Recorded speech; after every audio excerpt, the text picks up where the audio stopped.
I'm sorry. I'm just fascinated. The way that you're talking about it, I'm like listening as if it's a movie, but I'm also very aware that you lived and breathed and sweat and cried through this probably. Like, oh yeah, we're comfortable with like snow, whatever.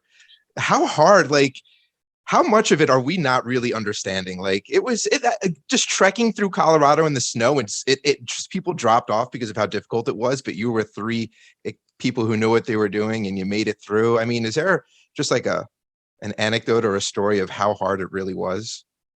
It is. It's hard to come back from a through hike because it's very difficult to convey all of the like micro experiences that occur on a daily basis. And it was really hard. I mean, sometimes it's not, right? Sometimes it's beautiful and you're just walking along and it's fine. But most of the CDT required a lot of focus and attention.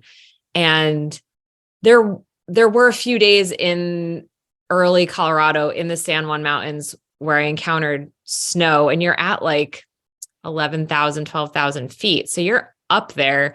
I got very lucky. It was a pretty low snow year. So not terrible, like definitely manageable, but it's so hard to explain. But there was just sort of like the trail kind of contours around a mountain.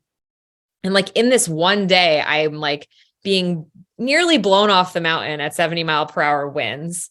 And like, okay, that's fine. I survived that. And then I get to this like snowy traverse where I have to take out my ice axe and my micro spikes.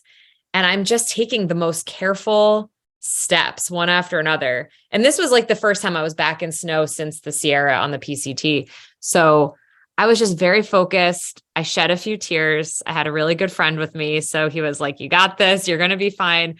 But if you zoom out, I'm at like 12,000 feet traversing the side of a mountain with like 3 or 4 other people, just sticking my ice axe into the side, taking careful steps and hoping not to slide down. It's bizarre. It's a bizarre way to live. I mean, you're evoking the the imagery of the Fellowship of the Ring in my head. I didn't want to say it. That's all I can think of. I mean, you're talking about your fellowship. You're talking about your people.